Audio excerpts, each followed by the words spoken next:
Save the Semantics, episode 296. It is March 3rd, 2024. My name is Myros. This is a podcast where I ramble on for a bit about some shit. Recording this on a Monday evening, afternoon/evening. Squeezing this in when I am able to.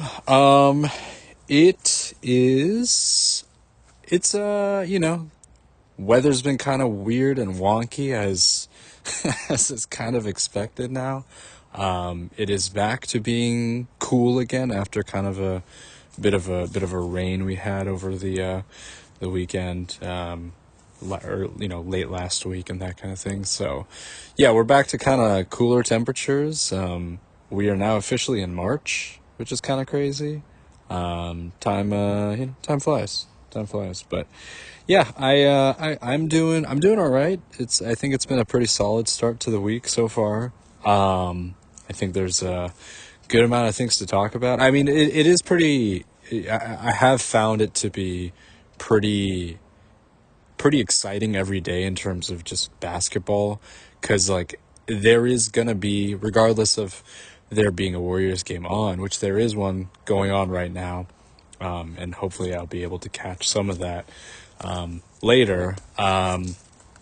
Regardless if there is a game going on, there will be, some matchup that does affect, the standings around the Warriors. Right now, and just based on kind of what I checked, it is Clippers, Warriors, Kings, Wolves, and Mavericks are pretty much all kind of in lockstep. There is like a 0.5 or 1 game break in between all of them. Like not even really, like the Warriors and the Clippers have the same record right now. I think if the Warriors do win this game, which they're playing against the Hornets today, they should be able to get into the 6th seed. But still, regardless of that, like there is a lot of there's a lot of movement. There's also another game that does have, which is also going to be pretty significant against the Mavericks and the Kings. They have like the same record right now. I think the Kings have like the tiebreaker or whatever above them right now, but that is going to have some ramifications for playoff standings as well. Also for us in the standings. So it's like, in an ideal situation, you would want both of them to lose, but that's just not how it works, right? So whoever wins that, I don't know who's gonna like jump up in the standings, like whoever wins that game, but that's gonna be a big one too. So I will be keeping my eye out on that later tonight. So any one of those like 5-ish teams that are kind of in that realm, whichever one of those has a game, I will be kind of keeping an eye out on, right? So it's gonna be tight, man. And every game down the line is gonna count in some way, shape, or form. It sucks to say it, but Sunday's game, was it Sunday? No, Saturday's game against the Sixers was kind of a win that I think we should have gotten, absolutely. And if we did get, it would have put us in a better position, maybe solidified us more. Obviously there's still plenty of season left, but would have given us a little bit of a break in between us and like the Clippers for the 6th seed. But we kind of we let that one slip away. Quentin Grimes went off for like 40 something points. Like it was just not ideal. And that was like kind of the first game. Jimmy was out after the trade, so that was kind of, a bit of an indication, man. Like I'm hoping that doesn't spell any omens for us, like that, how much of a need Jimmy is, you know what I mean? Like if hopefully it's not like a revert back to what it was before. I haven't checked if he's playing today. I mean, we are playing the Hornets, so I'm hoping that regardless of whether he's playing or not, we do win. Because every game from now on is kind of like a must win. It is like we got like 20-ish games remaining. It's going to be a bit of a tough, it's going to be tough, man. It's not going to be easy. We are kind of the scenario by which we are in right now is kind of the what the expectation was, right? I think going into this season. I mean, this is sort of where I was thinking we would kind of originally be before, you know, before everything kind of went down. So this is kind of this is it, man. This is sort of the gauntlet that we're in. Every game matters, like regardless of who we're facing. And it's going to be tough too because tomorrow we're also playing the Knicks. Like that's a tough back to back. You know what I mean? Going to Charlotte and then to New York, that's rough, man. So I'm hoping that we can at least get this Charlotte win. I don't know how we will fare against New York. We don't, you know, I would just the size and everything, especially since they have gotten Mitchell Robinson back. That's going to be a tough matchup for us. Any team with like a sizable center is you know, just kind of a problem for us. Yeah, I don't know if I really like our chances. I don't remember if we beat them in Chase when they came here. Maybe we did. I'm not. I don't remember. I think it was a while. It was a while back. So I think I don't quite remember. But yeah, that's going to be a tough one tomorrow. I'm hoping that we can kind of take care of business today. You know, in a way that like maybe that it gives us, you know, gives Steph and if Jimmy's playing like and Draymond and stuff some rest before tomorrow's game because that's a rough back to back, man. But I'm hoping that we can like try to get if we can get both, that would be awesome. But at least the Charlotte game will be something, you know what I mean? And then we just kind of have to see where the other teams where they you know where they end up. But yeah, it's gonna be something, man. At least it sort of gives like almost every day of like the regular season some like stake, you know what I mean? I mean, last year was kind of the same case too, although we eventually kind of fell to 10th seed, which I'm hoping that it doesn't happen. I'm hoping that we can avoid the play-in altogether. I think that's kind of every team's kind of hope in sort of that's in that mix, right? So yeah, hopefully we can avoid the play-in just altogether, and just really kind of solidify a sixth seed and then just kind of get really right into the playoffs. But it's not going to be easy. It is definitely not going to be easy. But exciting stuff, man. Like regardless of whether you are a fan of any of those teams or not, if you are just kind of a casual viewer, just the NBA, just you know, just a fan, like it's gonna be something, man. The Western Conference is gonna be it's back to kind of being a bloodbath, right? I think earlier on in the season there was maybe a little bit of just kind of I don't know. We don't. It feels there was like a clear kind of maybe not a clear, but just a bit more of a division between like the better teams and not so good teams. But now it's really just kind of like you could argue two through 11 is kind of pretty close. Like maybe there's like a 5 game break, but it's still pretty dang close. So I think that is worth keeping your eye out. Eastern Conference is like a completely different story, which I have talked about.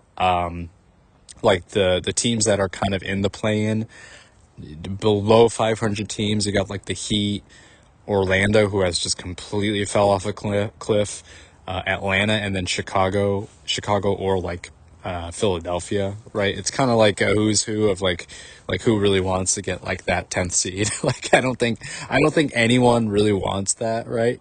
Especially if you are in a position of wanting to tank for, you know, a top draft pick. Like I don't think any of those teams want to be in that mix, but it's like here you go, you get one more game to play. But I speaking of Orlando, I might have touched upon them last week, but yesterday I was just kind of like browsing through some of the games that were happening because we had a pretty nice slate of Sunday games. I was watching Orlando and Toronto play, and Toronto was up by like 20 or something like that, and I was like, dude, what is happening with this Magic team, man? Like, it is such a it is such a departure from where they were like earlier in the season, and of course last year, where it seemed like they were kind of like the new, just like the new young up and coming team, like in the Eastern Conference, like outside of like maybe Indiana, right? And it just, I think the obvious factor is, of course, all of the injuries that they've sustained over the course of the season with, Banchero and Wagner, and then now Jalen Suggs is like pretty much out for the season. So yeah, it's really unfortunate because I did have kind of a soft spot for that team, but just based on watching them like yesterday and some of the other games that I have, like dude, their offense is just such a nightmare, man. Like nobody, like outside of the two guys, like nobody can just do anything. And it got really close at the end, with their game against Toronto, where they came back pretty much. They almost came all the way back.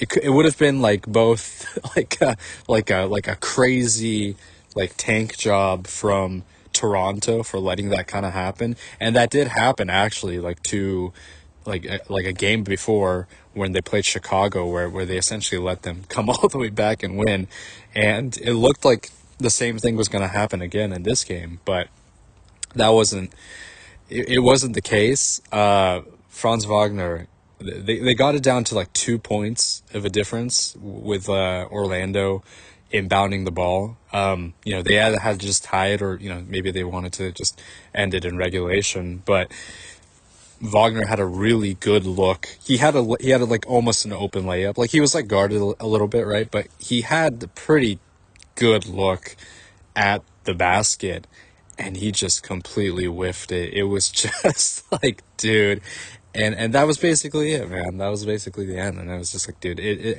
I feel for Orlando fans just kind of seeing that, like the worst kinds of losses are almost like fake comeback losses. You know what I mean? Where it's like, oh, like we almost came all the way back, especially if it's for a team that has aspirations, like the Magic, right? Like I think there was kind of an expectation after last year that they were going to make a leap forward, right? Like that, their players are going to be, a little bit. They have more experience under their belt. They got their first, postseason, kind of experience in the first round against the Cavs, and it just like this whole season just has been completely derailed, unfortunately.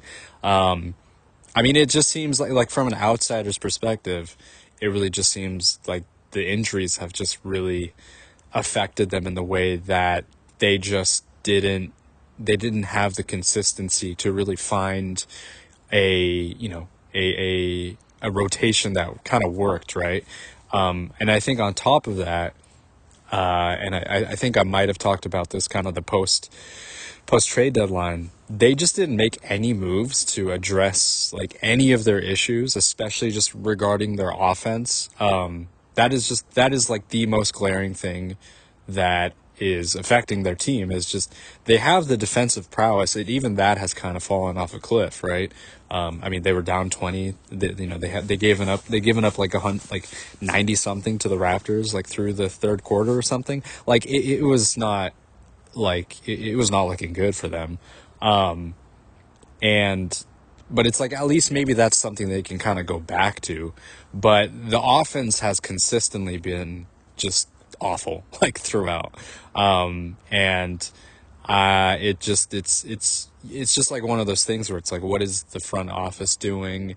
Like, what are they just kind of resting on their laurels? Like, what kind of, like, you got to do like something, right? I mean, that kind of makes me feel a lot more, I don't know, just sort of appreciative of the Warriors front office for being able to kind of make some moves. Like, I really do think that, I think the criticism that I levied toward like the Warriors front office, I think in a way is like kind of justified. I think they did still wait too long to make moves over the last couple of seasons, and I'm glad they actually did, finally did something, but it did kind of come from a place of, in a way, of desperation. Like, it's been nice that it has worked out so far, but also it just kind of is like a, like there was definitely pressure coming from just all sides, for them to, finally do something, and they did. So I think that's good. But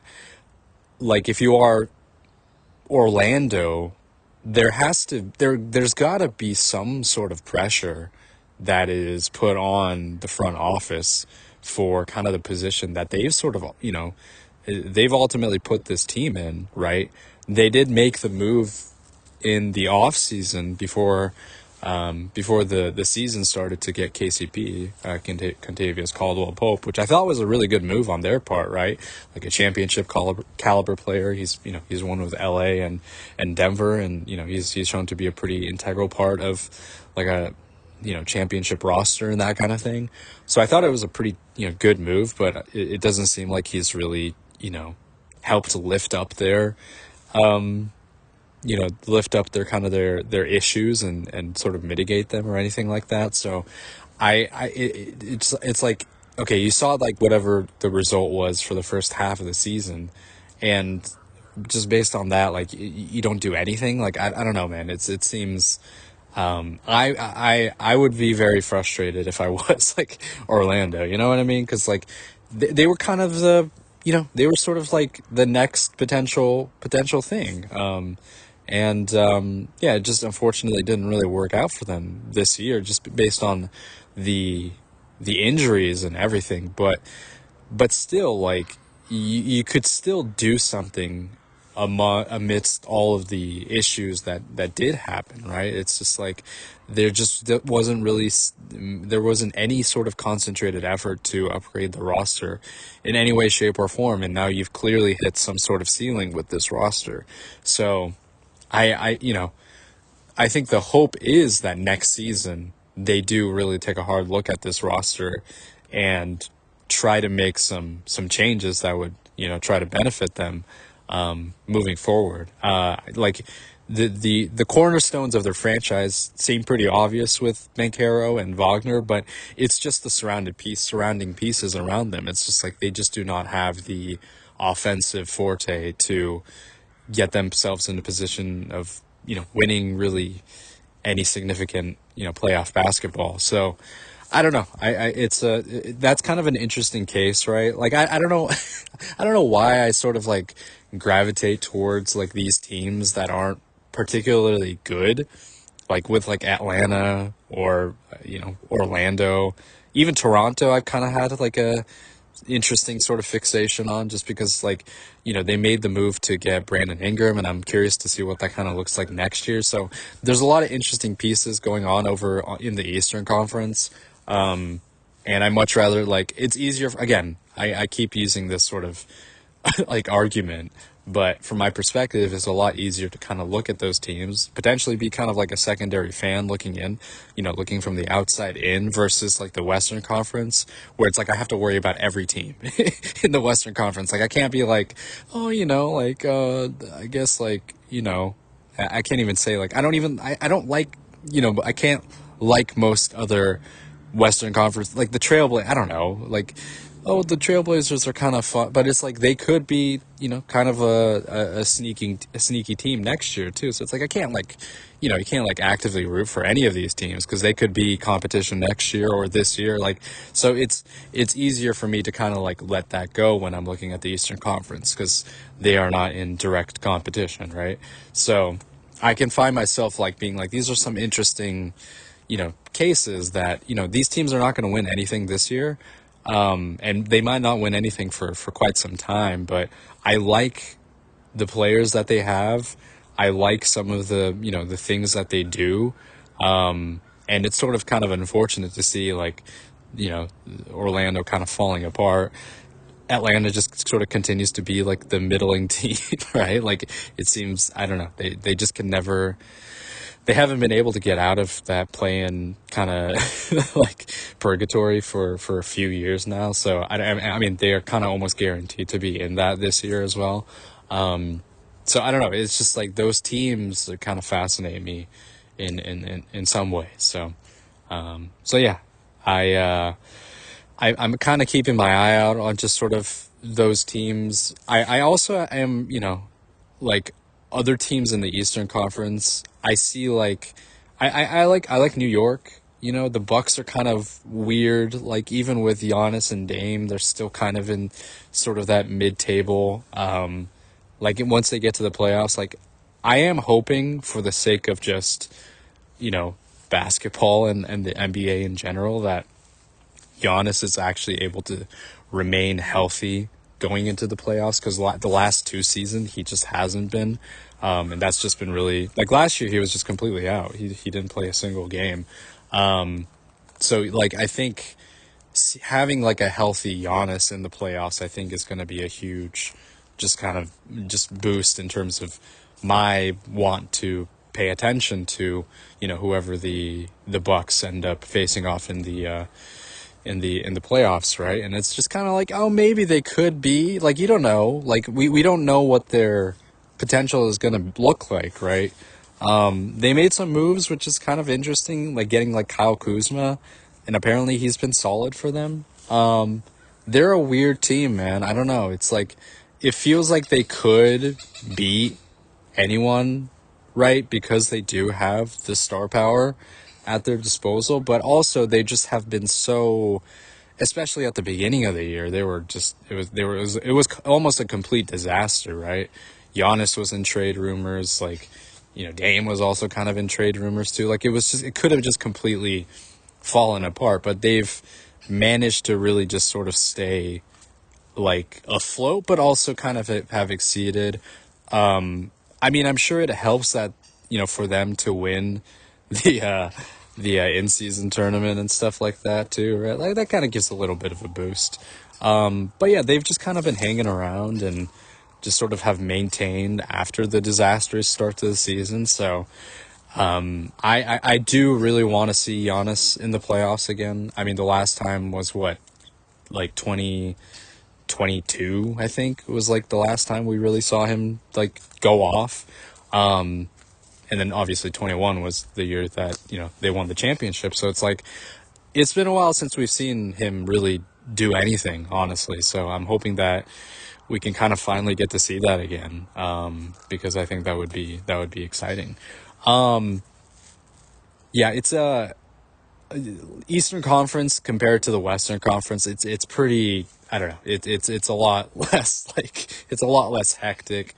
It's a lot less sort of dire. Like it seems that the positions are pretty like solidified in a lot of instances. Like outside, like I think the only seeds that feel maybe that are sort of up in the air are like the 4, 5, 6 positions because it's sort of like interchangeable right now with Milwaukee, Indiana, and Detroit.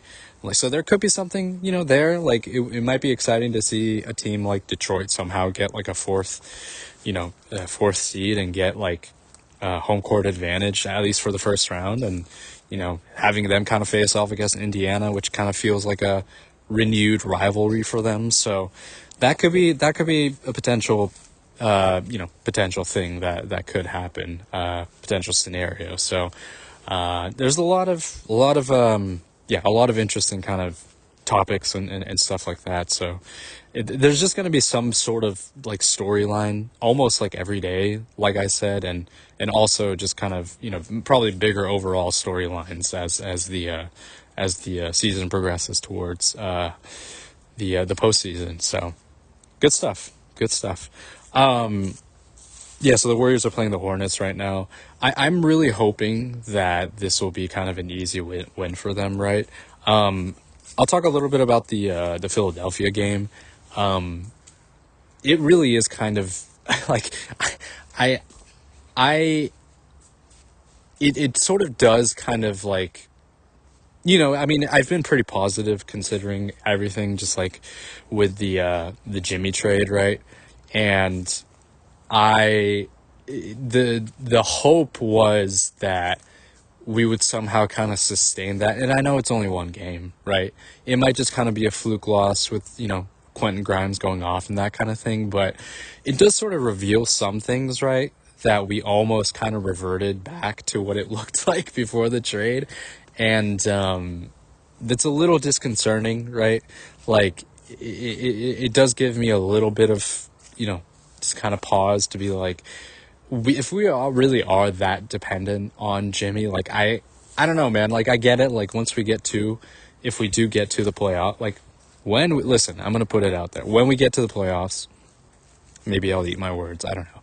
When we get to the playoffs with Jimmy, with like a shorter rotation, that kind of thing, you do feel a lot more positive that things are gonna go in our favor. At least, you would want there to be given a more competitive chance, edge for the Warriors, and that kind of thing. But just right now, it's like a little, yeah, it's a little iffy. Like I'm just like, I really don't want there to be just this kind of poor play simply. Like, why does it have to revert back to that style? You know what I mean? I get it. I understand the impact that Jimmy has with the team and that kind of thing, but it just is a little, I want there to be just a little bit, just be better about that. I don't know. It's easier said than done, obviously, but, you like with kind of the expectations where they are now and with how the play has been, sure, it's been with worse teams, like it has been with kind of the teams that you should be winning against, right?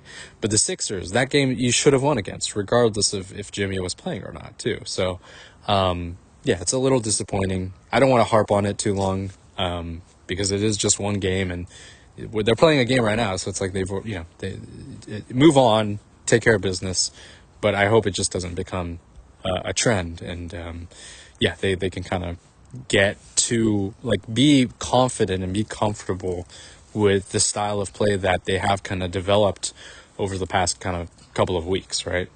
I've outside of basketball, I've actually kind of been, I've talked about like anime and stuff like that, and I've kind of gotten, back into that recently. I've been kind of like enjoying watching, in the time that I do have, I've been enjoying watching like kind of like stuff that's a little bit more lighter. Anime, like Evangelion's not like a light, I mean, it does have like a good balance of comedy and, kind of maybe more lighthearted stuff with some of the more serious things, right? But I've kind of just enjoyed watching some more comedic things as well, because I feel like it's been a while since I've really delved into that sort of genre, right? A little while back, I watched the 21 Jump Street movies, which I've never watched before, and like I was just kind of like, I remember my friends back in like high school era, whatever, like they were like everybody was like talking about it. It's like I just didn't watch it, and yeah, I finally got around to watching it. It's fun. It's definitely a product of its time, just in terms of like the comedic style, the cinematography of like a comedy and that kind of thing, right? Like a lot of the time, like the visual of the kind of like 2010 era comedies are not super interesting. Like it's pretty flat, right? And I've kind of grown to appreciate more of the artistic side of movies, right? The visual side of movies, and yeah, but overall, it's they're still fun. Like they're still like funny kind of movies to sort of have like in the background. And I'm sure like other people have kind of talked about this, but there is kind of a, and I don't know, maybe this is just me being very general, kind of being a little, just sort of, just generalizing movies across the board, but it does feel like that kind of era, that comedy has sort of kind of gone to the wayside, you know what I mean? Because I remember like the Judd Apatow movies that were like popping up like 15, 20 years ago that were really kind of popular and that kind of thing. Like that, those movies are just not very, I don't know. Maybe they are, and I'm just like not aware. Maybe they just go straight to like Netflix and they're just kind of in there. But I don't know. It's like a good like they're not great movies, you know, by any means, but there's just kind of a it's kind of like a, you know, kind of a comfort food in a way. And I've kind of missed sort of that feeling of just watching just like a stupid comedy with just like, you know, jokes that aren't sometimes aren't really that funny, but the general vibe is just like a just to be funny. And you know, there's no like heavy stakes or anything like that. Like there's no, you don't have to like worry about your freaking existence. Like what, you don't have to think deeply about like societal issues and stuff like that. You just put that to the wayside and then just like enjoy like a funny, you know, movie, right? You know, maybe it's just me like reacting to the kind of like the state of the world and wanting to go back to those things, or maybe I'm just like kind of in the mood for that. Like it doesn't always have to be like psychoanalytic, right? Maybe I like missed out on some of that era and I'm like kind of catching up on it. Because I also watched this movie came out like last year or like a couple of years ago called No Hard Feelings. This was kind of like a throwback almost of like a, you know, like a kind of like a raunchy comedy, rom-com comedy of the era, you know, of like maybe even like the 2000s, that kind of stuff, right?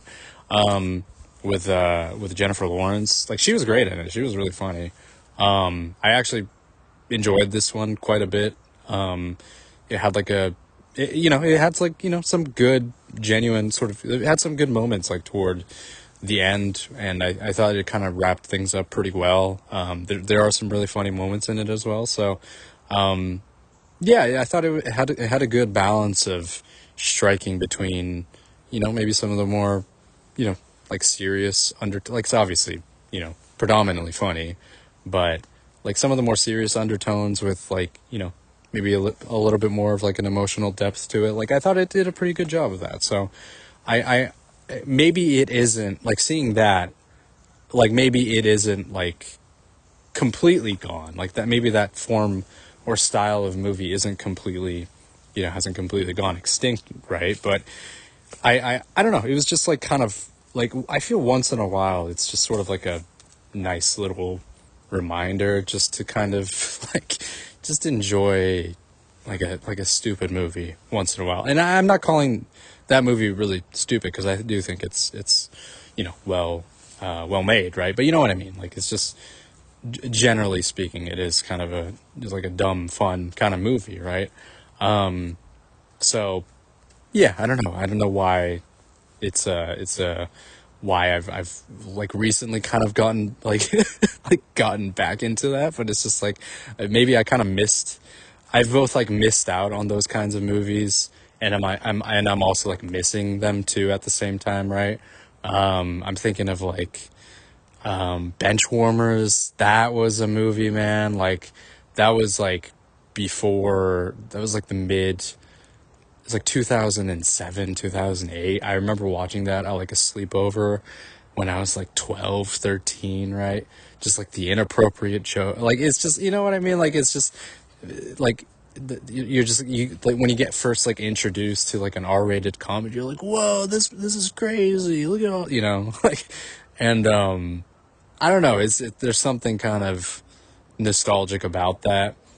And like sure, I'm sure there are many things that have aged very poorly about those kinds of movies during that time. Like, you know, Adam Sandler movies aged like the year those came out, right? But you know, some of them I think kind of, there are parts of it where you can, I don't know, appreciate it while also recognizing its flaws and that kind of thing. And yeah, I mean, there's value to be had, and even just like the you know, kind of the popcorn flicks, like, you know, outside of just like the purely popular movies and that kind of thing. Speaking of movies, the Oscars happened yesterday. I did not watch them. I just don't really, you know, I've kind of, I don't really need to watch the Oscars. I think I've kind of, I mean, shout out to Conan. Like I'm sure sounded like he did a pretty good job of hosting. And also, I'm very happy that Honora got a lot of the recognition in during the Oscars, winning Best Picture. I think Best Actress. I think Best Director. Like they just got a bunch of awards, which I wasn't really, I don't know, expecting. Like I felt like it's a great movie, and I really loved it. It was probably one of my favorites that I watched last year. And I mean, to be fair, I didn't watch like a ton of movies, but it was great when I watched it in theaters. And yeah, I mean, I'm very happy to kind of see its success, because I do think it is very like well done. I talked about this when I watched it, but just kind of the balance it strikes with kind of the comedy, but also the very serious kind of tone that it presents, especially toward like the end of the movie, and kind of leaving you as like the audience kind of just like contemplating, kind of the position that the main character, kind of is in, and sort of her emotional state and that kind of thing. Like it's very poignant. It's very well done. The acting is just great across the board, except for maybe one performance. I have, I have a criticism. Like one of the performances was not very like, I just couldn't really buy into it. But like outside of that, like it was a very minor role. But like outside of that, yeah, everybody did awesome, and it was very well done. And I think I'll probably watch it again sometime. Like whenever it comes to like streaming and stuff. But yeah, great movie. Really happy to see that it kind of got the success I feel it deserved. And yeah, there's other stuff on there that I think I will probably check out. The Brutalist, I know, has gotten a lot of really great reviews. The movie Flow, which is an animated movie, I'll most likely check that out pretty soon. Just because I'm feeling I'm kind of like an anime sort of, headspace right now in terms of what I want to watch. So I'll probably check that out. And yeah, I think there's some other stuff on there that might be interesting. But it seemed like it was a good show, and it seemed that the movies that did deserve recognition were able to get some. So that's good. Anyways, I think that's going to do it for now. I will talk more, most likely we'll be talking more basketball later this week, depending on just kind of depending on the state of things. But there's going to be a lot of stuff, man. Like, it is funny, just the way I structure this when I record this, like now, like a lot of the things I'm going to say are probably going to be dated.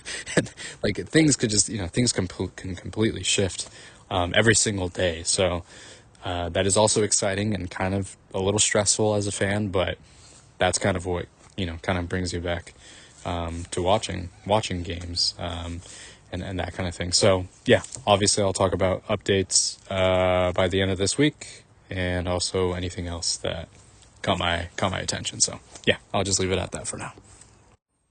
All right, recording this on Wednesday, March 5th, in the middle of the week.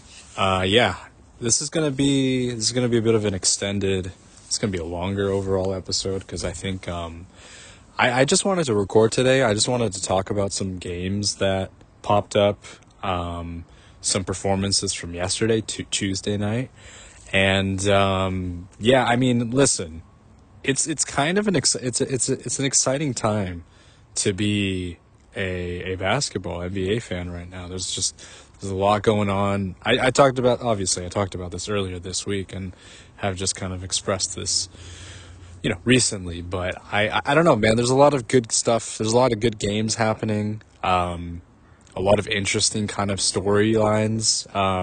Like not even just on top of kind of the playoff picture and that kind of thing, but also some wacky shenanigans happening with the lower team, the lower teams, the tanking teams, and kind of their efforts in trying to secure a high draft pick. A lot of stuff is happening, and I just kind of wanted to, talk about that. And also, I found that if I record something closer to when a thing happened, I'll have a clearer memory of it, obviously, right? So it's like I I really want to try to kind of capture my thoughts as best as I can, as close to the event as possible, just because then my memory is clear.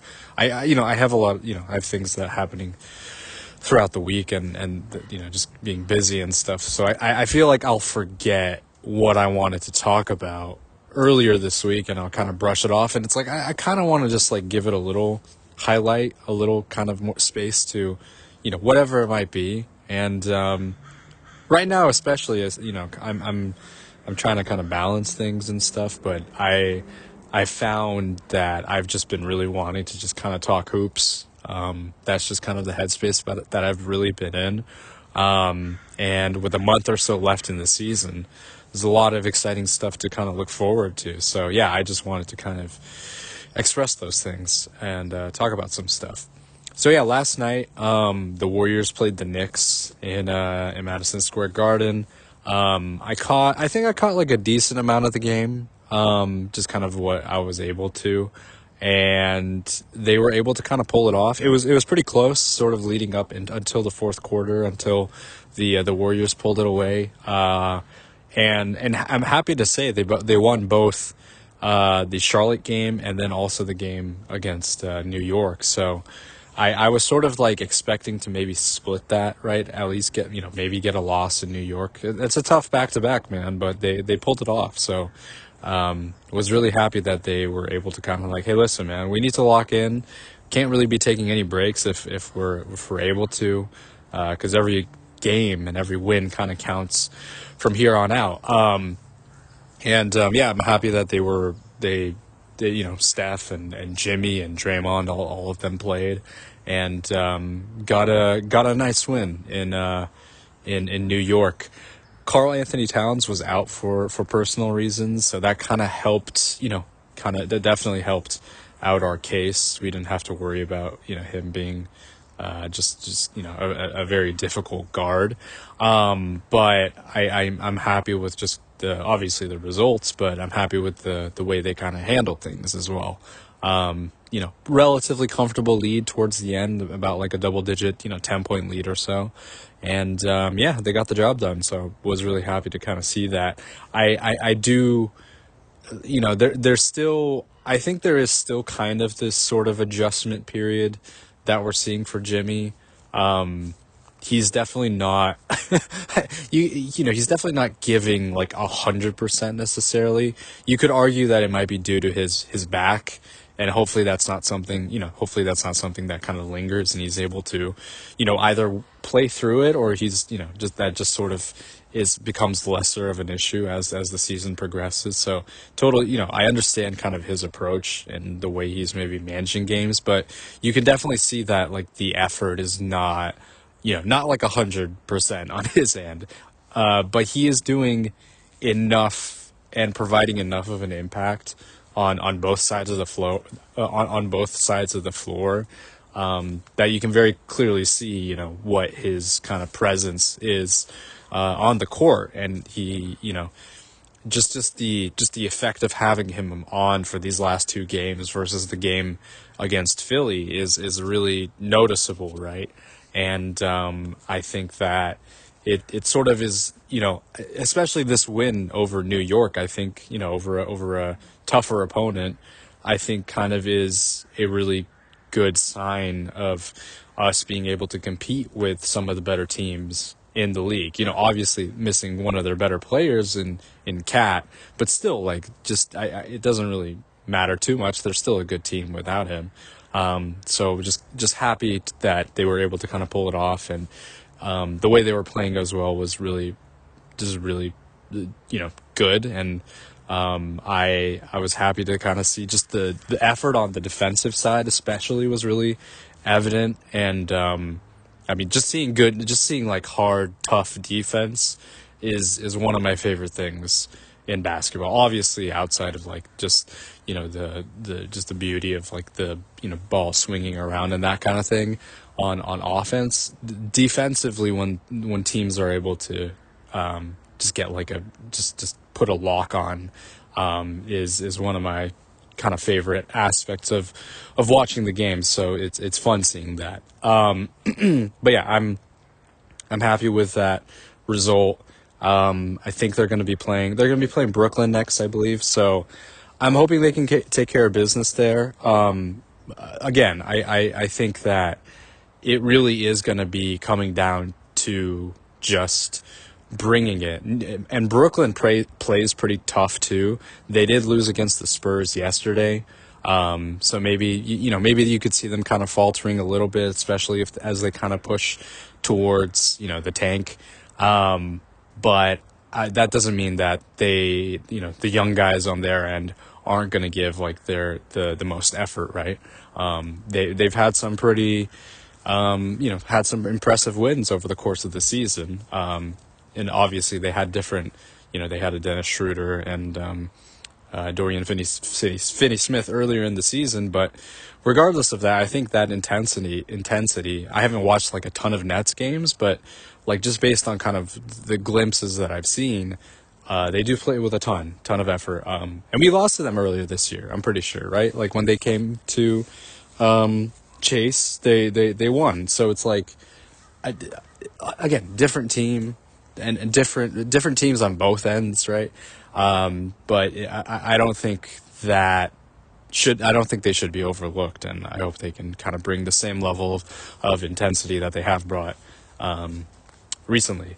A couple other games that really kind of caught my attention yesterday. So I'm someone who likes to kind of, if a game is kind of in crunch time with like 2 minutes left to go, I kind of prioritize watching that game. So when I am on like League Pass or whatever, I tend to kind of scroll over. It's like, okay, 2 minutes, game is tied. I'm switching over, right? Sometimes the result isn't as, games can go in any way, shape, or form in any direction. But, it is fun to kind of see, maybe you get like a buzzer beater or, some game winner and that kind of thing. And you get lucky with that. So it's like, it's fun to kind of catch glimpses of those. I feel there's been a fair amount of like game winners recently.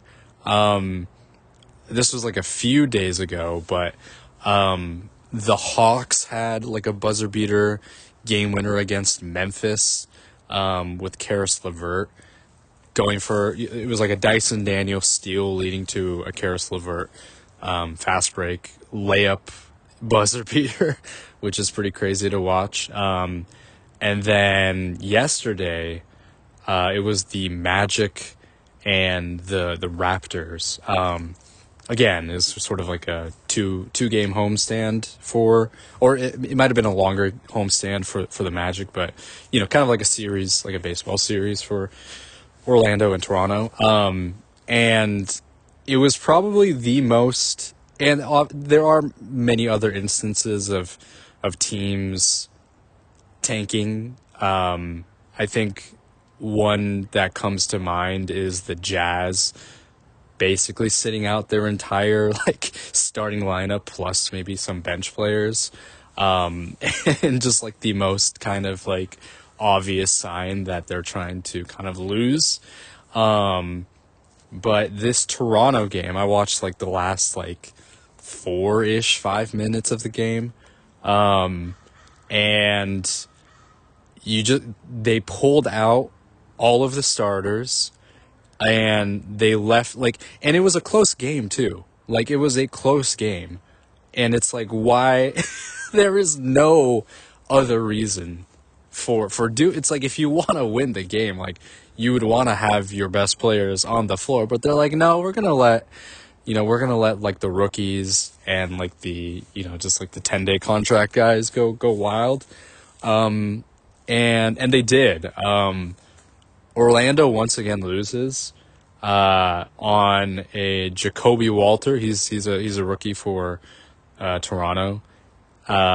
He just put up a prayer three and just nails it with like 0.5 seconds left on the clock. Crazy, man, crazy. And it's just like things just further sink further for Orlando and their kind of position.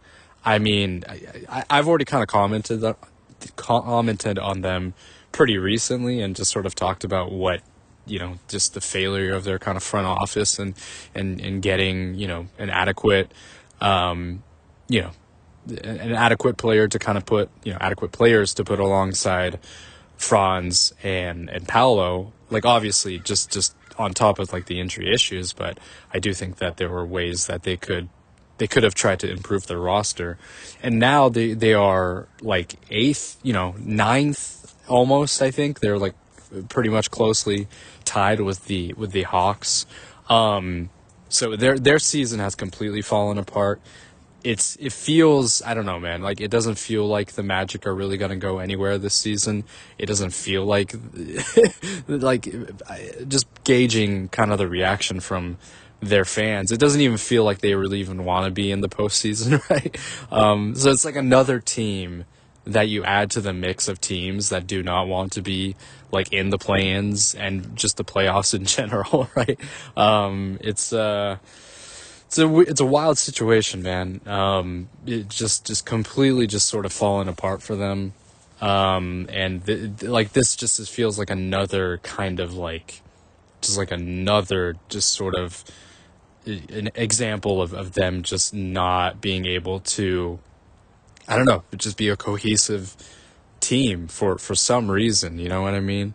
Like, of course there are reasons, but it's just like, maybe they've just been beaten down so bad over the course of the last like couple of months that it just sort of has kind of completely affected their team morale and everything like that, right? So, and just sort of the inconsistency in the players available, like absolutely kind of affects the roster and that kind of thing. So, I don't know, man. It's a tough place to be if you're if you're a Magic fan, but hopefully they bounce back. They're still super young. At least their kind of core is, and I guess we'll just kind of have to wait to see, if the front office does anything to address their issues, and if they try to kind of further build around their core guys. But yeah, just an interesting case.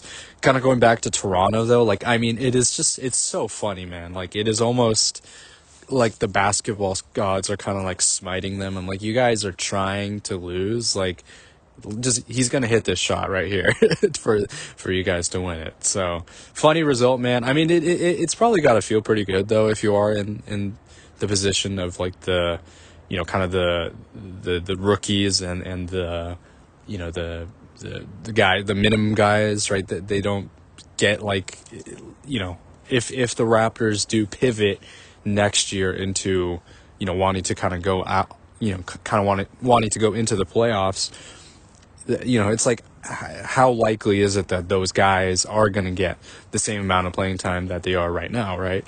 Some of them, this might be like a good development kind of moment for some of them, right?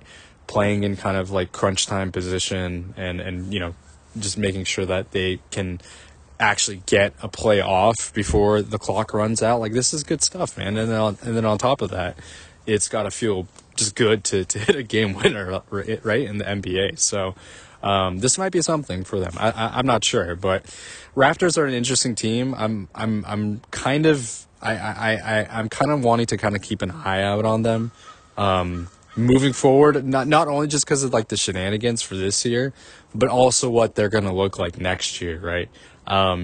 I still think that there still feels like for some people that there is kind of this confusion. And I've already talked about this, when the Brandon Ingram trade happened, where I was just like, I don't really understand what they're doing with this team. Like, are they trying to win now? And it's like, no, this is kind of a clear move for next year, right? Next year is sort of kind of the way to potentially compete. And you could argue that you're spending a little too much money on just kind of the big, the main players of that roster. But I'll just kind of reiterate what I said and kind of what I understood from listening to, like people that are a lot more plugged into the Raptors, like Toronto, media or like podcasters, that kind of thing. Just talking about how like the contract itself is really not that bad considering things, and how it is essentially a tradable contract if they don't think the fit is going to work, right? If they are able to kind of like showcase Ingram's talents or whatever and show that he's still a decent player or whatever, like that is something that they could potentially get off of moving him off and maybe getting something back for him that will fit better with this current roster, right? And then on top of that, if they do, they're not like in the best position to draft like in the top 5 right now, but if they do get like a decent draft pick regardless, like I think that could really help their just help in just the retooling of their roster, and potentially kind of giving them just another boost, and potentially competing for the playoffs next year, right? The East is wide open as well, right? It's like it is just not a given for any of the teams really. There is no like solidified, especially if you are in like the lower bracket. I've already, I've talked about this. Like none of the teams in the lower bracket want to be in postseason competition. So it's like next year, if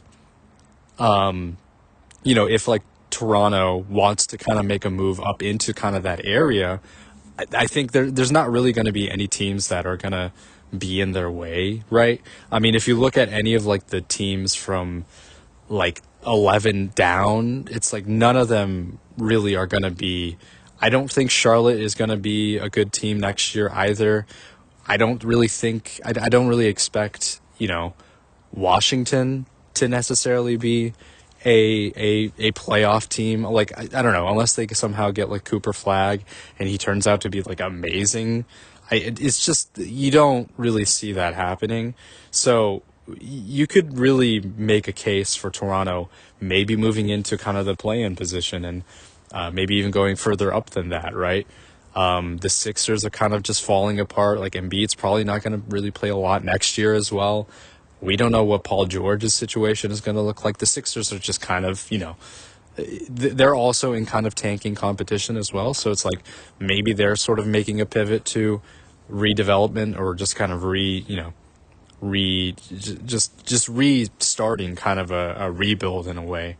And so they're probably not going to be a great team either. So there's really no, outside of whoever's kind of top 5-ish right now, top 6 right now, like even there could be still some movement. You know what I mean? I think there is a lot of, there's a lot of space for the Raptors to do something, right? The East is just incredibly weak. Obviously, and obviously, I've been talking about Orlando quite a bit. We don't know what they're going to look like. They might be decent next year, but we really don't know for sure. But I think this is going to be like it would be good timing for them to try to kind of, get into play-in/playoff competition, and take advantage of a very weak East, So they're an interesting case, and I think I still see people criticizing the move, which I think is valid in some ways for like, the fit and whatnot, but I don't blame the management for wanting to try to take advantage of the fact that they could really move into, more meaningful basketball. And I mean, who doesn't want that if you're a fan, right? Like you don't want to tank forever. Maybe it's a quicker rebuild than sort of expected, but still, man, like Scotty Barnes is like in his 4th, going into his like 5th year, or, third, 4th year. I don't remember exactly, but he's getting, he's becoming a more of an experienced player. So it's like, if you want to try to build around him, if he is the franchise cornerstone, and then plus whoever they, if they do get to draft like top 5, that feels like it could be like a viable a team in the future. Like I don't think the expectation is that they're going to be, one of the best teams in the East or anything like that, but it could be progress for them to really, get to play some meaningful basketball kind of later down the stretch. going into next season. So I don't know, man. It feels, it kind of makes sense to me, right? Like there's a reason why I am not a why most people aren't general managers, because you have to make decisions that may seem a little, I don't know. It's not really, again, it's not really that risky of a move, but it's a little different, right? Obviously, it's not to the extent of whatever the hell the Mavs are doing. I don't even really want to get into that because they've just been so it's just been such a disaster from them for this season. Kyrie is now out with an ACL. Like it's just so bad. I can't continue to feel like I can continue to feel bad for the Mavs fans. It's just like I don't even really want to like harp on that anymore. Like it just doesn't really make sense. I just really feel for Dallas fans.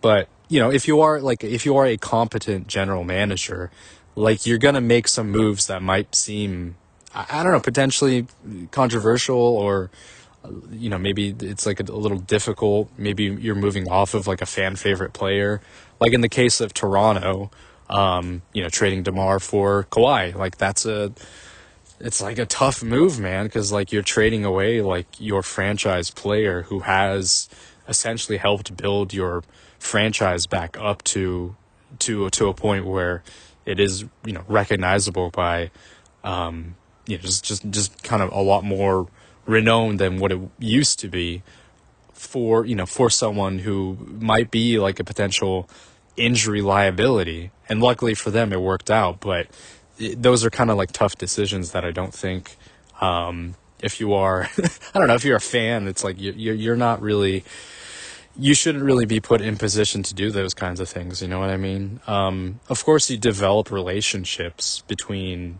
the staff and the team and those kinds of things, but you are kind of looking at it from a business perspective. And when it comes to that, you are going to make some decisions that might not resonate with everyone. So I don't know. I don't know how this all went from a Raptors discussion, but I just kind of did. I just find them to be a really interesting case. I am curious to see if it works out for them, but it feels, I don't know, it feels like they have a direction that they're going in, right?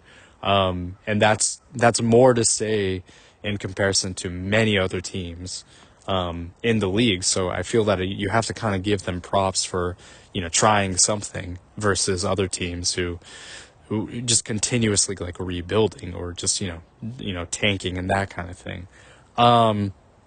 Speaking of teams that are not in great positions, the Phoenix Suns, they played the Clippers yesterday, the kind of the late game last night.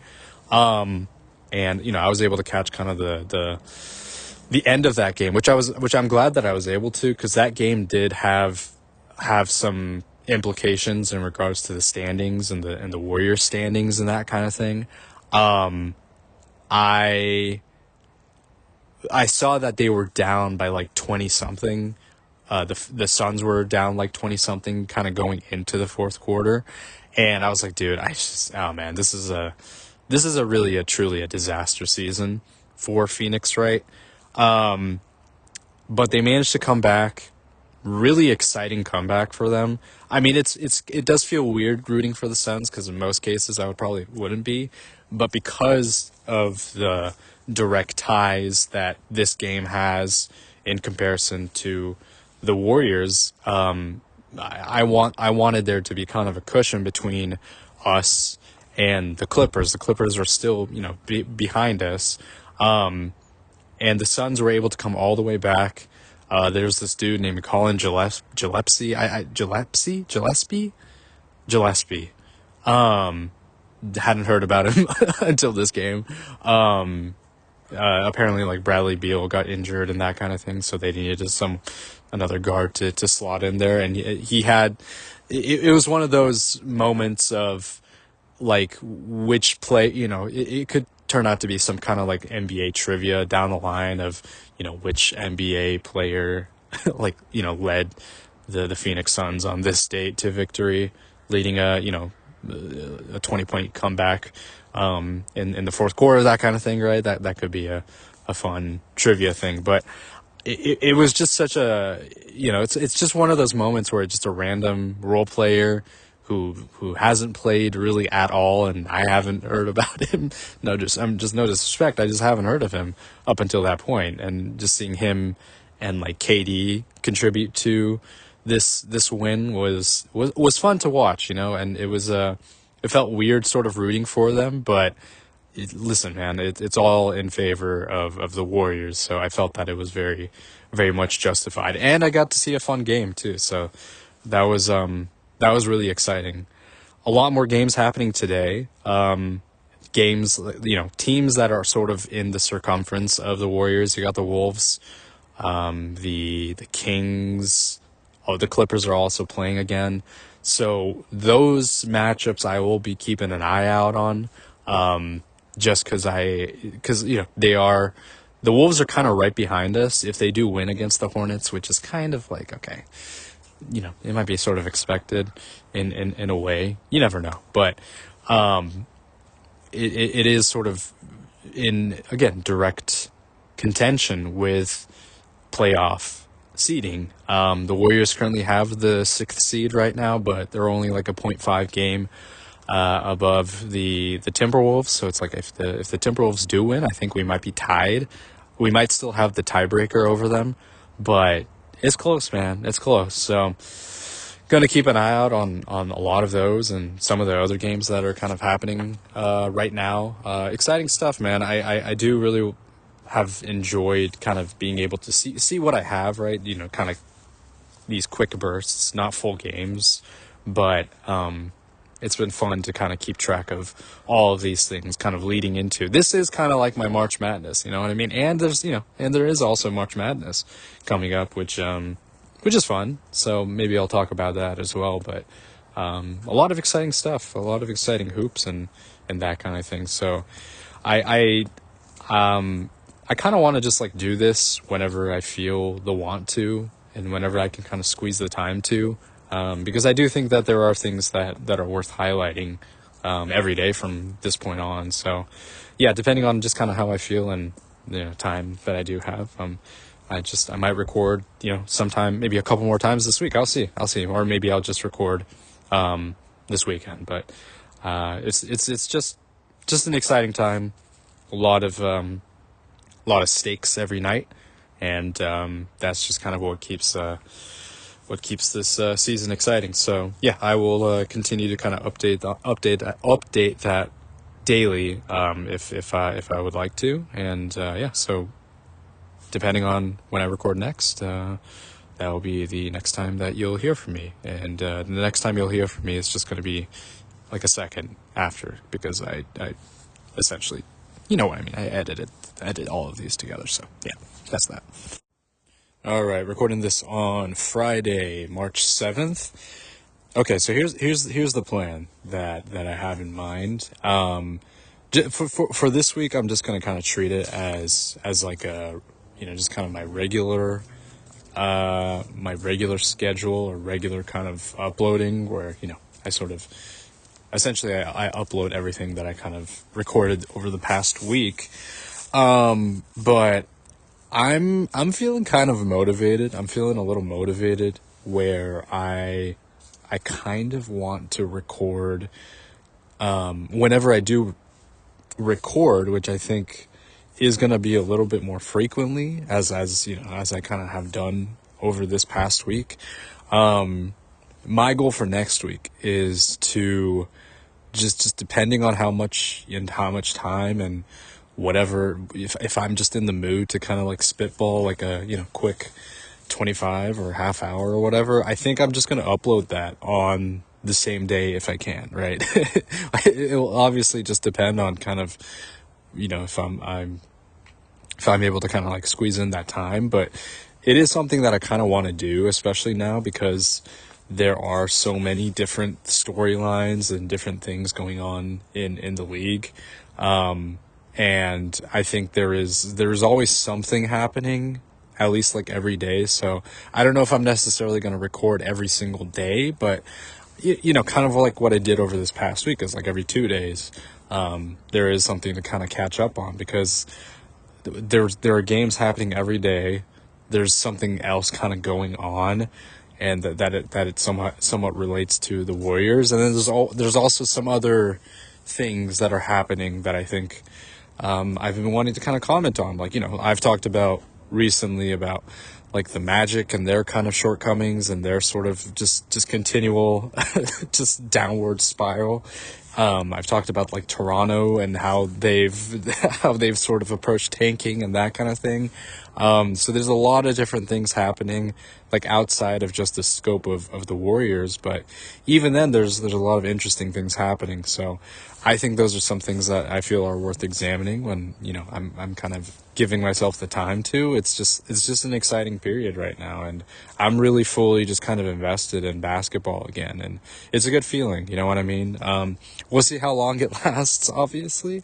But by the time like the postseason rolls, I mean, when the postseason comes through, it's going to be even more, things to just kind of get into. But I've just been just really enjoying kind of the things, even if it is limited, like actual basketball stuff. I've really enjoyed what I've managed to see, and it's just been fun kind of catching up things. It does help quite a lot. I think the biggest sort of factor in my general resurgence in wanting to kind of pay attention is of course the fact that the Warriors are in a position to really make some noise in the postseason, right? I think that is kind of like the biggest thing driving me to want to talk about basketball. So I can't discount that as that is pretty important. But just on top of that, that kind of has made me want to look at some other things going on, because it isn't just limited to my team. There's a lot of different things going on. Teams that are struggling, like I've said, and teams that are doing their own thing. Like there's so many, there are so many moving pieces, and I think I want to try my best to just like highlight those things that interest me, So that's kind of the plan. I think next week I'm going to try to just like upload separate episodes every, whenever I do just kind of record on a whim and just upload it same day. So that's the plan moving forward. We'll see how long that lasts again. But I think I'm going to try to make that a goal of mine for next week at least, and see how things go. So Warriors played Brooklyn yesterday. I didn't watch the game until the fourth quarter. I was mostly kind of scoreboard watching. Seeing the first quarter score as 25 to like 5 in favor of Brooklyn was something, you know what I mean? I was like, I was kind of like, well, I'm glad I'm not watching that right now, but I just kind of had to laugh. But I had some faith that they were gonna make a comeback. I just, I saw that Steph was playing, Jimmy was also playing. I was like, I feel that they're gonna find a way to lock in, and they did. Steph again went for another big night. I just didn't. It's one of those things. If you don't watch the whole game, it doesn't like dawn on you that he's having like these like crazy scoring outbursts, which are pretty unexpected. Like I don't know. I think there's just been such a rejuvenation from him after the trade now, because there does seem to be such a clear goal in mind for him and the team, that he's playing his ass off, right? This stretch that he's kind of had over the past week or so has been really just incredible, right? I mean, he had a 56-point game last week against Orlando. He had like he had like another 25 plus game against the Knicks. He had like a pretty good game against the Hornets as well. So it's like he's been having quite just like this little stretch here. It's been really impressive. Like it almost feels like he's really kind of like turned back the clock, right? Everything, honestly, I mean, look, it helps again to have a clear goal in mind, but just like the fact that I feel that he has been like slowing down. It's like the complete opposite. Like, you know what I mean? Like me saying that just feels almost as like an afterthought now. It's kind of incredible what he's been pulling off over this short kind of, this short kind of stretch of games. And it's been really just fun to watch. This Nets team though, they really fought, just kind of one of those, one of the kind of the developing teams, tanking teams, whatever you want to call them. They've had some, they've been a tough out for a lot of teams over the course of the season. And, they continue to really show some fight. I don't know what their draft prospects are looking like, right? It's probably not looking like the best for them because of their position in the standings and the fact that they are sort of like almost mid-table in the Eastern standings, which kind of means that you could potentially get into the play-in if you really pushed hard enough. But they're going to scrap, man. They're going to fight. They have a good head coach. Like it just has, there does seem to be like a clear sense of direction for them, in terms of just developing and setting up a culture and that kind of thing. I think just like the next thing for them is just really going to be, drafting, trying to draft like a potential star. It is unlikely that based on, probability right now and just sort of the, just the balance of things with the draft. It doesn't seem like it's in their favor right now, but you never know, man. You never know. I mean, I've referenced this quite often over this course of the season, but last draft, the Hawks, who were in the play-in, got the number 1 pick. So like anything is possible, you know what I mean? So it good for them. Like it seems they do have like something that they can really build off of and build towards. And I think that's definitely a better position to be in than someone like a team like Charlotte or I don't know, Utah. You know what I mean? You can make the argument that Utah has some pieces, but even then it just doesn't feel like they have the best mixture. If they do happen to land on Cooper Flag, then definitely a win for them, right? But just over the course of the season, just the way they've continued to kind of tank, right? Like this might just be the ultimate goal, and maybe they finally land who they want to land. But just based on kind of the results, it's like I can't really point to anyone on their team right now and be like, they're going to be really good, I mean, and Keontae George is decent, but he's not like, you know what I mean? Like he's not like superstar level by any means. So I don't know. It's going to be, I don't know. It's like, apparently their head coach is good, but they just do not have the mixture of players to get them kind of moving in the right direction. It doesn't help that they're in the West either, but we'll see kind of what they look like next year if they do get a higher draft pick.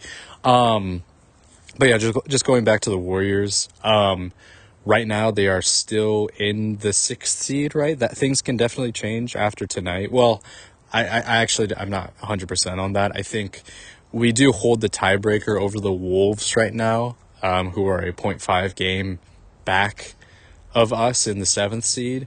I think even if they do win, we would technically be tied in the win-loss column, but because the Warriors do have the tiebreaker over them, they would still kind of retain the 6th seed for now. But still, it's kind of it's still close. And if we just kind of quickly look at the rest of the standings, all of the teams that are kind of below us is you got the Clippers, who are a game and a half behind. That's not very far off. The Kings are 2 games behind, and then you got the Mavericks that are 3 games behind. Phoenix is a little further down with 5.5 behind. So we have decent separation against kind of the lower part of the like 10th through like 12, but it's still going to be close. You just can't take your foot off the gas until the end of the season, right? Every single game is going to matter. Which is, I've already said this before, but that's just kind of why it's been so kind of exciting to keep up with things, because everything matters leading up until the postseason. You don't really necessarily want to fall into the play-in in a single game elimination, right? And you just kind of want to secure playoff positioning so that you don't have to worry about all that and have to go through the hoops to qualify just for the playoffs. And then, get a tough out with like the Thunder, right? Even if the Warriors do maybe potentially match up decent against the Thunder, like I think a lot of people are going to favor the Warriors just because of the experience that they have. But I would much rather face someone who is in like the second seed, whether it is like a Lakers, that might be tough, obviously, with kind of how they're rolling right now. Denver is going to be, I don't know about Denver, and Memphis and Houston have kind of fallen back. So I don't know. I'm not really expecting them too much to make, to get to like a third seed, but I think we would definitely want Memphis to be the opponent. I think I would definitely want to take them. They've also been faltering like a decent amount right now. And so, I think I would definitely I would like to have Memphis over everyone if we were in a 3-6 matchup. So that obviously kind of remains to be seen. And so just all of the teams that are kind of surrounding the Warriors in the bracket, I'm kind of keeping just a check on them to see like what the position of them is going to be, because every game again matters. So whichever way they go, win or loss, is going to affect their standings, right? So it's like you kind of have to like keep it. You have to kind of like pay attention, right? Because it's so subject to change every single day. That's just gonna keep it exciting up until the end of the season. But it's been good. It's been really fun to just just keep up with all this stuff. And I've just been it's just been a really just a wild time, just considering all of like the other stuff happening in the the NBA with just like post Luka trade and then just the trade deadline in general, right? It's been a kind of just a whirlwind of things. So it's been exciting. It's definitely been very exciting. I've been kind of just curious about like the way in which fandom is sort of just fandom in places like Europe versus North America. I was listening to a podcast, surprise, and they had like an interesting conversation about this kind of phenomena or just sort of difference in culture. And you can kind of see this case just across, North America versus other places in the world. How it feels, obviously certain superstars just transcend everything. Whether it's like a Lionel Messi, Cristiano Ronaldo, like these types of players, these international superstars that go beyond the club or team that they're playing for. But I think what is interesting is that for certain teams, like if you look at something like the Premier League, the teams that are within the cities are like so closely tied to it and like the community and just sort of like the culture of the city or, location that it's based in, that it doesn't even necessarily matter too much who on their team is. Like you're gonna be rooting for them, right? Like, of course, you're going to have certain players that are going to be, the guy. But I think in comparison to sports I don't know, just the way we sort of look at, I don't know, stars and teams and that kind of thing. I mean, the way I approach it, I am a Warriors fan first before I am a Steph Curry fan. But for a lot of other people, like Steph Curry is just at the forefront.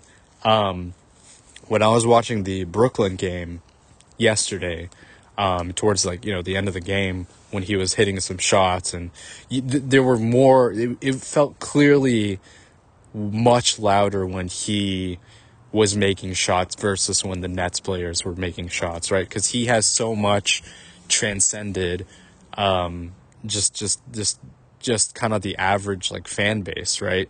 He is global, like national global. Like he is just so known across the board that like he's of course you associate with him with the Warriors, but he is very much his own kind of entity, you know what I mean?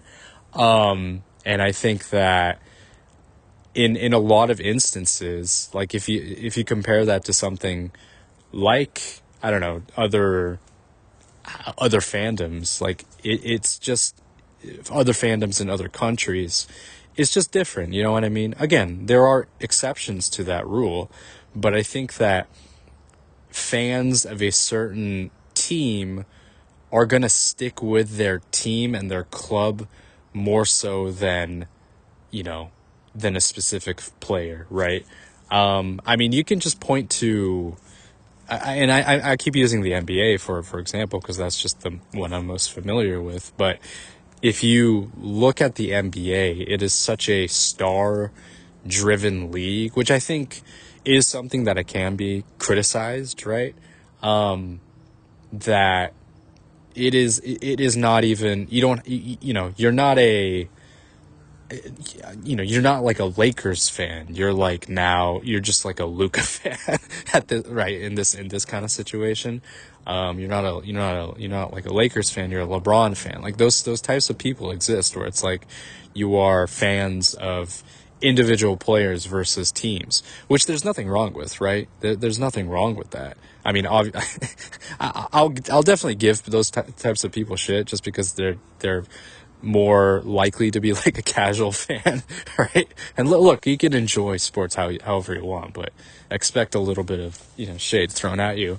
But it's just sort of like my thing is that I do think that if we view sports through that lens, it does kind of dilute the rest of the surrounding pieces, especially like the team. You know what I mean?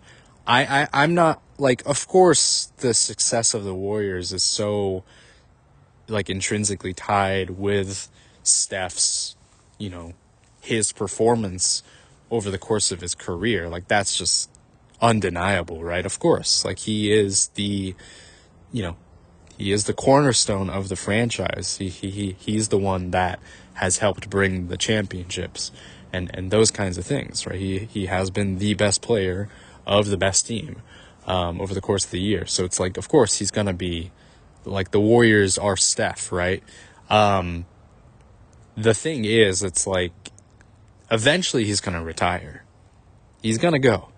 And I think that's going to be a hard reality for some people to accept, who are kind of like Steph, who are fans of the Warriors because of Steph Curry, right? Well, maybe not even hard. Like they're just going to be like, I'm just not even interested, right? And that might just be kind of like an issue with just the way in which we as like, like how certain NBA fans view the sports. Like I will still be a Warriors fan after Steph leaves. It's not going to be easy. Like it's going to be a grind. Like we're not going to be good probably, but like it was tough for me when, I know this isn't comparable. I was pissed when they traded Monte. I didn't understand, what they were doing. Like they traded for like an injured player in Andrew Bogut. Like I just didn't understand that. I was like so mad, you know what I mean? I didn't understand just trades, like that kind of thing. Like why would you trade your best player? But I mean, you never know, right? Like history is just so It's so just like, just I don't know. There's just like so many things that can go in different directions that you don't know for sure, like what the final result is going to be until you get to that point. But I was just so like, I don't know, I like, because I had kind of attached my fandom a little bit to him, right? And I think you could absolutely see that being the case for, you know, people being attached to Luka with the Mavs, right? I think just, I mean, just it's different because the way they handled it over there, it was just so poor. Like the decision making over on the Maverick side of things was so poor. It's just like, why would you even, you know what I mean? Like, I think it would be very hard to want to try to come back from that and continue to be a fan of Dallas. But like, it's like Luka was kind of tied with the Mavericks, right?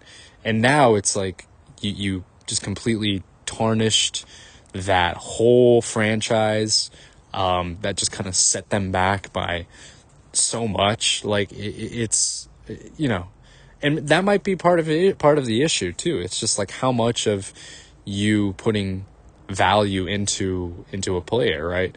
And I also think that if you are comparing something like basketball to football or soccer, it's a little different because there are less players on the court. So you yourself as a fan can find yourself getting more attached to a certain player. It's a lot easier to do that. In soccer, there are 22 players on the field.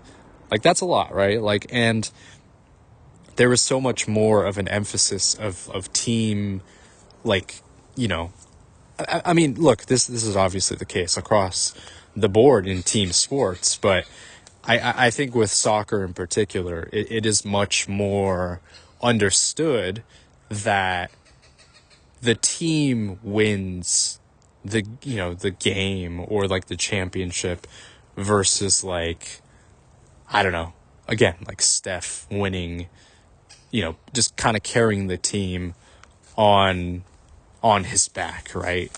Like 22, like the 22 championship. You associate that with Steph getting his finals MVP, his performance in, game 3 or 4, and just kind of completely taking over.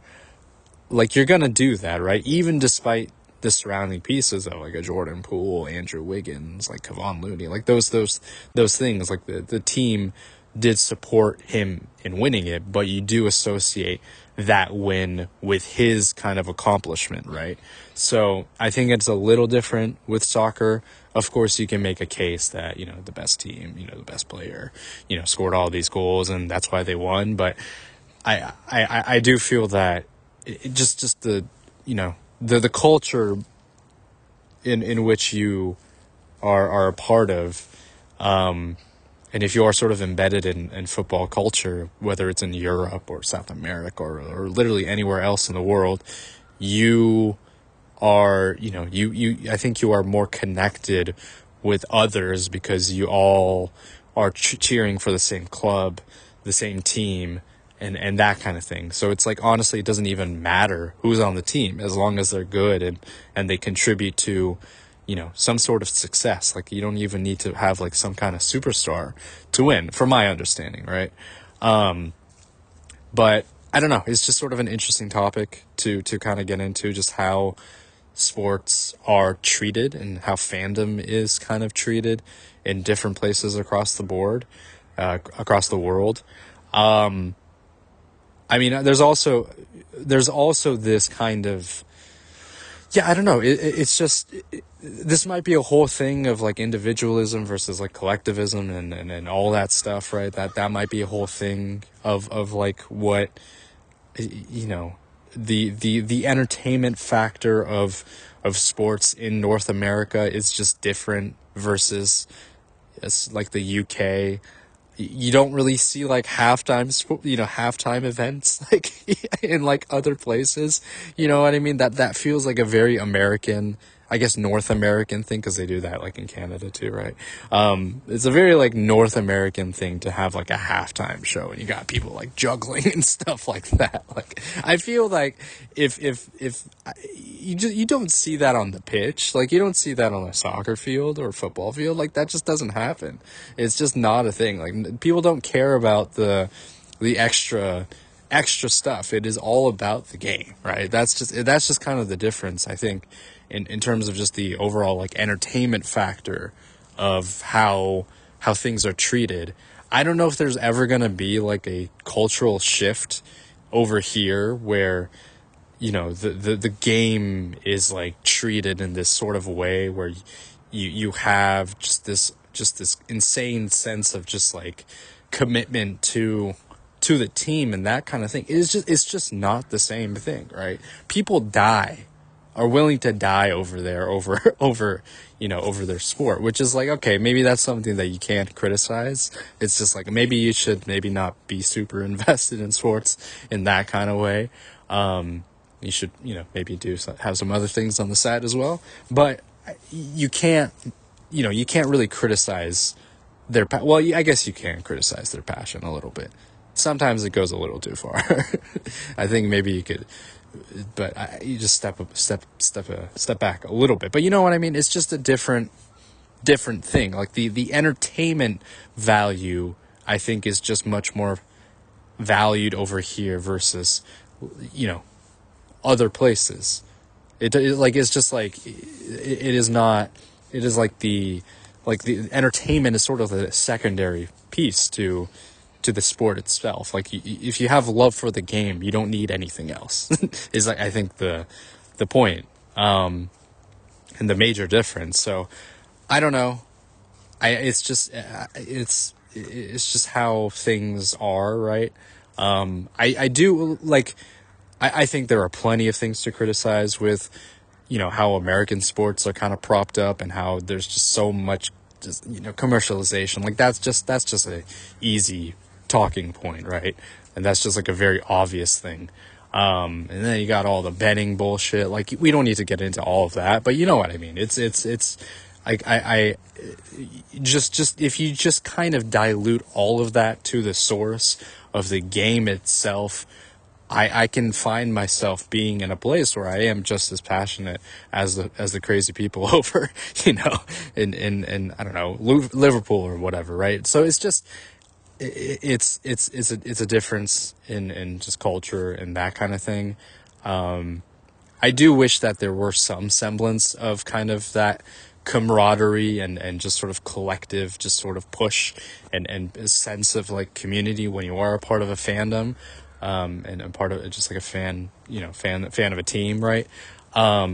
We're just not there yet. We're just not there. I don't know if we'll ever get there, but I don't know. Maybe there are things that certain teams can do to kind of foster that as well, right?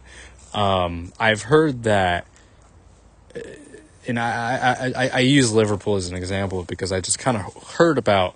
There's like a documentary that came out about their like general manager who like moved or something. He like switched teams or something like that. He was very important to the culture of that Liverpool team and that franchise, that club. I think a lot of people really associated him with the team. Like he was very much a part of the team, right? In the NBA and other, U.S. sports teams, you don't really there is like a kind of a clear divide between the general manager and the front office and like the team itself, right? The front office obviously makes the executive decisions, but you don't see them like out and about like promoting and being a part of like the community and stuff like that. That's not like they want to get out of people's like out of view, because like if they make just a catastrophic decision like someone in Dallas did, like they're public enemy number one, right? Like that kind of falls on them. So I kind of understand that for like security purposes, but it's just sort of different because like in the case of the GM, I forgot his name, but I'll need to look into it. Like, he kind of fostered, you know, this sense of like being a part of like a community. Like, there's a lot more camaraderie. Like, I think there was like an example of where like he like actively had like the the team players like cheer and be alongside the fans at the same time, like after a game or whatever. Like, those are not things you see very often in American sports, right? Like, unless you win like a championship or something like that, you don't see that. And I get it. It's different. It's just security purposes. Like, if you are like a superstar like Steph, like you don't, you want to have like, you just can't be amongst like people like that. It's just different, right? So, and obviously, like, you can point to plenty of things that players and the teams do within their community and that kind of thing, but it's a little different. I think it's a little different. I don't know. I can't. Maybe it just kind of goes back to the argument that I was saying in terms of just like kind of the cultural impact of what a team kind of means to like a city or whatever. It's just different. It's just a very different kind of environment. But yeah, it's just something that I heard about a little bit, and I've just been kind of thinking about, because it is something that I have thought about quite a bit recently. Like last year, and I don't know if I mentioned this, but I went to a football match when I was in Argentina, and just the environment there, the chants that they did, the unity of everybody kind of in that stadium. Okay, they also had like a policy where it was like, if you're a fan of the opposing team, you can't get in here. So it's like, okay, well, that just kind of like factors like that everybody's going to be at least sort of rooting for the home team. Like, that's just, it's a little manufactured and kind of in a way, right?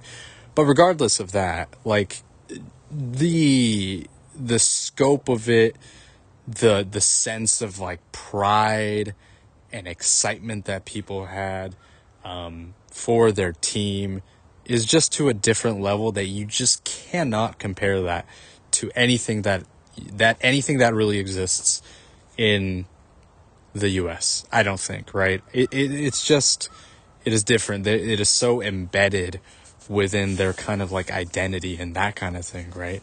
And you just can't, I don't know, it's just so hard to see that kind of replicated over here.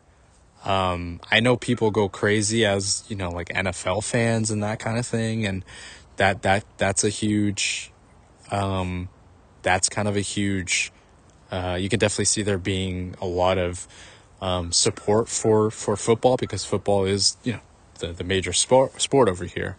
But you just can't, I don't know. I feel that like, even if apparently they were a good team at that time last year, River Plate. But like, even if they were a bad team, I feel like they would have kind of similar crowds. Like, they would have like a similar level of just fandom.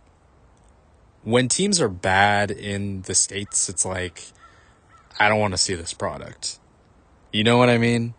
It's just different. Like, the level of just kind of like support. It's like, if the team has to be good, kind of, in order for there to be some level of just kind of support, I think. Because if they're not good, the team doesn't make money in a lot of instances.